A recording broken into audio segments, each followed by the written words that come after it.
Mga kaastig, ang pelikulang ating mapapanood ay ang pagpapatuloy ng Part 2 ng Rurouni Kenshin The Legend Ends. Ito ay tungkol sa paglaban ni Kenshin kasama ang pamahalaan ng Hapon sa isang malupit at walang awang batusay. Enjoy watching! Continuation ang pelikulang ito kung saan sa dulo ng pelikula ay napadpad si Kenshin sa isang beach habang sinusubukang iligtas si Kaoru, na nilunod ng mga tauhan ni Makoto sa dagat. Nabigo si Kenshin na mahanap si Kaoru at kinaladkad ng malalaking alon hanggang sa mawala ng malay sa isang dalampasigan. Ilang sandali pa ay na-stranded siya, at natagpuan ng isang misteryosong lalaki si Kenshin at dinala siya sa kanyang bahay para gamutin. Pagkatapos ang eksena ay lumipat sa isang isla kung saan sinusubukan ng isang batang lalaki na ilibing ang ilang tao na namatay sa isang pag-atake. Sumagot lang ang bata na gusto niyang mailibing ng maayos ang mga tao at magbigay ng kanilang huling paggalang sa kanila. Matapos tanungin ng lalaki ang pangalan ng bata, sa wakas ay nabunyag na siya ay si Kenshin noong siya ay napakabata pa at ginagamit pa rin ang kanyang tunay na pangalan, Shinta. Matapos malaman na malakas ang potensyal ni Shinta upang maging samurai, pinalitan ng misteryosong lalaki ang pangalan ni Shinta ng Kenshin at inanyayahan si Kenshin na sumama siya sa kanya. Nangako ang lalaking nagngangalang Hiko Seijuro na ahasahin si Kenshin para maging dakila siyang mandirigma sa hinaharap. Ilang sandali pa, nagising si Kenshin mula sa kanyang panaginip tungkol sa kanilang unang pagkikita kasama ang kanyang amo at natagpuan ang kanyang sarili sa isang lumang bahay na naging tahanan ng kanyang master. Ito si Seijuro pala ang misteryosong lalaking nakahanap kay Kenshin sa dalampasigan at dinala siya sa kanyang bahay. Nang marinig ito, tinanong ni Kenshin kung nakahanap si Seijuro ng isang batang babae na naanod na kasama niya, pero si Kenshin lang daw ang nadatnan niyang mag-isa. Sinabi niya na 3 araw nang walang malay si Kenshin, kaya kung may umaanod kasama si Kenshin, malamang napatay na ang taong iyon. Pagkatapos ay hiniling ni Kenshin sa kanyang guro na tulungan siyang turuan siya ng isang lihim na pamamaraan ng espada na tinatawag na Hiten Mitsurugi.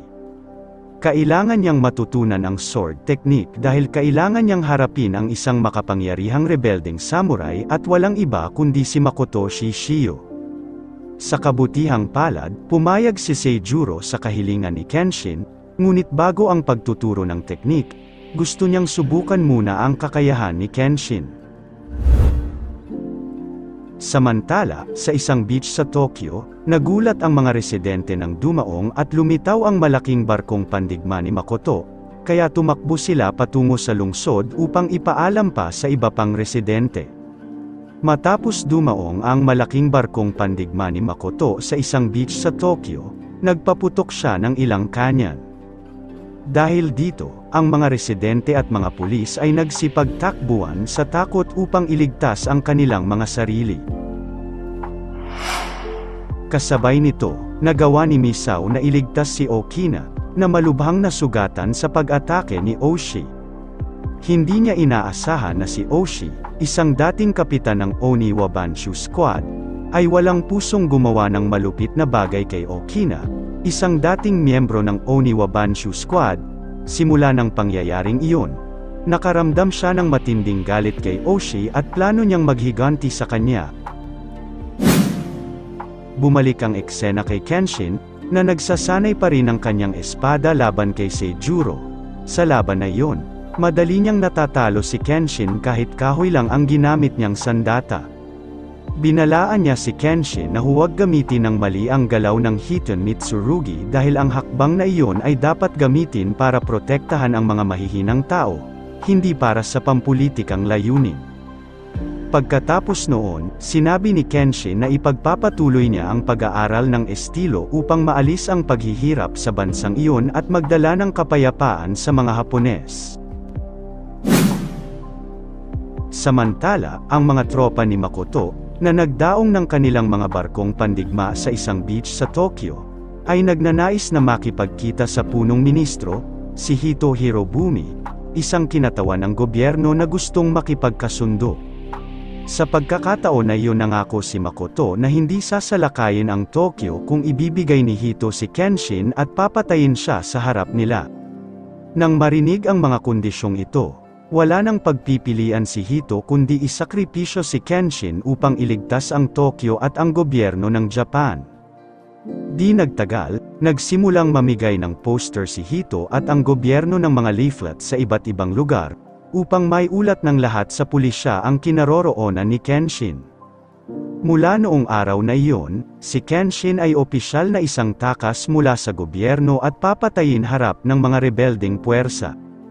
Nakarating na ang balita tungkol kay Kenshin, na sasalakayin ng gobyerno ang Oni Wabanshuin, si Senoseka at ang iba ay labis na nadismaya sa desisyong ginawa ng pamahalaan. Nag-alala sila dahil hindi pa rin nila alam ang kinaroroonan nina Kenshin at Kaoru. Gayunpaman, sabay na gumaan ang pakiramdam nila matapos malaman na buhay pa si Kenshin. Hindi nagtagal, nakatanggap sila ng balita na natagpuan na si Kaoru at kasalukuyang ginagamot sa isang ospital. Pagkaraan, si Sanosuke at ang iba ay sumugod sa ospital upang tingnan kung ayos ang kalagayan niya. Pagdating sa ospital, nalaman nilang nilalagnat pa rin ito at walang malay. Sa kabilang banda, sinusubukan pa rin ni Kenshin na talunin ang kanyang guro, na lumalaban lamang gamit ang isang kahoy na patpat. Kahit na paulit-ulit siyang napatumba ng mga atake ni Seijuro, hindi sumuko si Kenshin at patuloy na lumalaban sa kanya. Sa pagsasanay na iyon, naalala ni Kenshin ang mga lumang alaala noon. Sinusubukan niyang bumangon kahit paulit-ulit siyang napapatumba ng kanyang amo. Kasabay nito, si Okina, sa wakas ay nagising, at inutusan si Misao na hanapin ang kinaroroonan ni Kenshin matapos malaman na siya ay buhay pa. Noong gabing iyon, nagtanong si Seijuro tungkol sa mga gasgas sa mukha ni Kenshin. Sinabi niya kay Seijuro na nakuha niya ang mga peklat na iyon noong Betusei pa siya. Di nagtagal, tinanong ni Seijuro kung ang taong makakaharap niya ay isang Batusei din na katulad niya. Sinabi ni Kenshin na mas matigas si Makoto kaysa sa kanyang sarili, at maging ang mga tauhan ni Makoto ay nagawang talunin siya sa isang labanan ng espada. Pagkatapos, ibinunyag ni Kenshin na si Makoto ay isang napakadelikadong tao sa bansang ito, kaya payag siyang gawin ang lahat para matalo siya, kahit na kailangan niyang ialay ang sarili niyang buhay. Matapos marinig ang mga salitang iyon, nagsimulang lumapit si Seijuro upang tulungan si Kenshin na matutunan ang pamamaraan ng Hiton Mitsurugi. Pero bago siya magturo ng pamamaraan, hinihiling sa kanya ni Seijuro na pagnilayan ang kanyang mga pagkakamali sa bawat laban na nagawa niya sa ngayon. Noong gabing iyon, sinubukan ni Kenshin na isipin kung ano ang mali sa kanya, ngunit hanggang sa sumapit ang umaga, ay hindi pera niya malaman ito. Nang umagang iyon, binigyan siya ni Seijuro ng isang matalas na espada at hiniling na lumaban siya sa isang seryosong tunggalian upang maipakita sa kanya ni Seijuro kung ano ang mali sa lahat ng oras na ito. Ang matinding labanan sa pagitan ng dalawa ay nagsimula na sa wakas. Sa laban na ito, talagang sinadya ni Seijuro na patayin si Kenshin. Nang si Kenshin ay na-corner at muntik ng mapatay, sa wakas ay nalaman niya ang pagkakamali niya ang tinutukoy ni Master. Napagtanto niya na hindi siya kailanman natakot sa kamatayan kapag nakikipaglaban-laban sa mga kaaway sa lahat ng oras na ito. Ipinaliwanag ni Seijuro na ang kanyang pagsisisi sa kanyang mga nakaraang pagkakamali ay nagawa si Kenshin na maging mahina at hindi natatakot sa kamatayan. Sinabihan siya ni Seijuro na magkaroon ng malakas na kalooban upang mabuhay at simulan ang pag-iisip tungkol sa kanyang kaligayahan upang maging mas malakas. Sa kabilang banda, nalaman ni Sanosuke na umalis si Kaoru sa kanyang silid at pumunta sa dalampasigan mag-isa para hanapin si Kenshin. Maya-maya, si Sanosuke at si Yahiko ay tumakbo sa dalampasigan para sunduin si Kaoru, na hindi pa rin ganap na gumaling. Pagkatapos nalaman niya ang tungkol kay Kenshin, na pinaghahanap ng Tokyo Police, inimbitahan sila ni Kaoru na puntahan sa Tokyo at hanapin si Kenshin. Bumalik si Kenshin, na ngayon ay nagtagumpay sa pagmaster ng Hiton Mitsurugi. Ito ay ang gumagalaw na espada salamat sa tulong ng kanyang master. Nang papaalis na sana si Kenshin sa bahay ni Seihuro, ay biglang sinabi ni Misao sa kanya na buhay pa si Kaoru. Sinabi rin niya sa kanya na siya ay naging isang takas mula sa pamahalaan at papatayin sa harap ng mga tropa ni Makoto. Bago umalis si Kenshin, sinabi ni Seihuro lagi siyang mag-ingat at lumaban upang makabalik ng buhay mula sa larangan ng digmaan. Pagkatapos, sina Kenshin at Misao ay pumunta sa Oniwa Banshu-in para makipagkita kay Okina bago sila umalis papunta sa Tokyo. Ngunit pagdating nila sa inn, nalaman nilang umalis si Okina sa lugar at pumunta sa lihim na landas na tatahakin ni Kenshin mamaya. Sinadya ni Okina na pumunta sa lugar na iyon para huminto si Oshi, na nahuhumaling pa rin sa paghihiganti kay Kenshin. Habang malubhang nasugatan, sinubukan ni Okina na lumaban kay Oshi para gisingin siya at huwag maghiganti. Sa kasamaang palad, dahil hindi pa fully recovered ang katawan ni Okina, madali niyang natalo si Okina at ipinagpatuloy ang kanyang paglalakbay para mahanap si Kenshin. Ilang sandali pa, dumating si Kenshin sa lokasyon kasama si Misao, na nagmamadaling iligtas si Okina. Matapos ang mahabang paghihintay, nakilala ni Oshi si Kenshin, at nagsimula ang kanilang laban. Habang patuloy na inaalala ang mensahe ni Seihuro na labanan ang takot sa kamatayan, sinubukan ni Kenshin para labanan si Oshi, na nilalamon pa rin ng galit. Di nagtagal, sinubukan ni Misao na tulungan siyang talunin si Oshi, ngunit madaling inihagis ni Oshi ang kanyang katawan, dahilan upang bumagsak siya sa lupa. Ang pangyayaring ito ay nagdala kay Kenshin upang makaramdam ng matinding galit, kaya mas naging seryoso siya sa pakikipaglaban. Pagkatapos ng matinding laban, sa wakas ay natalo ni Kenshin si Oshi nang hindi siya pinapatay. Napagtanto niya na si Oshi ay nahuhumaling pa rin sa pamagat ng isang batusay, kaya handang tanggapin ni Kenshin ang kanyang hamon kung gusto niyang lumaban sa pangalawang pagkakataon. Matapos ang laban, nagpatuloy si Kenshin sa kanyang paglalakbay sa dojo ni Kamiya. Pagdating ni Kenshin sa dojo, naabutan niya si Megumi na kanina pa nag-aalala sa kanyang kalagayan. Binigyan niya siya ng pulang sando na iniwan ni Kaoru para sa kanya. Di nagtagal, sa Tokyo pinalibutan ng mga pulis ang dojo ni Kamiya at inaresto si Kenshin.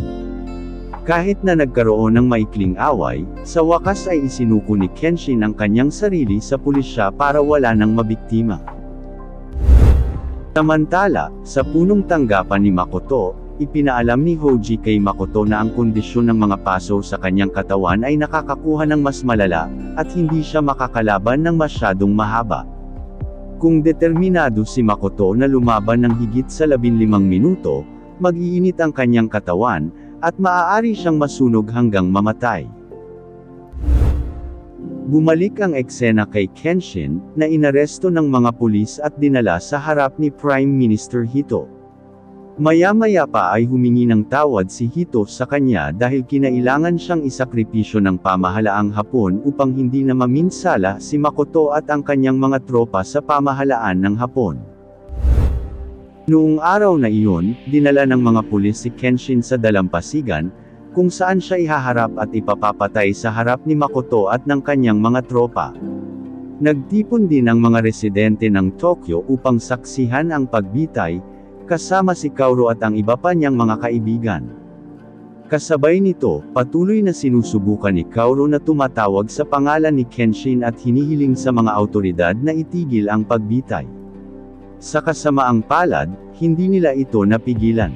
Matapos magtipon ang lahat, ibinalita ni Hoji ang lahat ng mga pagkakamali ni Kenshin sa nakaraan noong siya ay batusay pa sa pamamagitan ng pagbanggit sa mga pangalan ng samurai na kanyang napatay.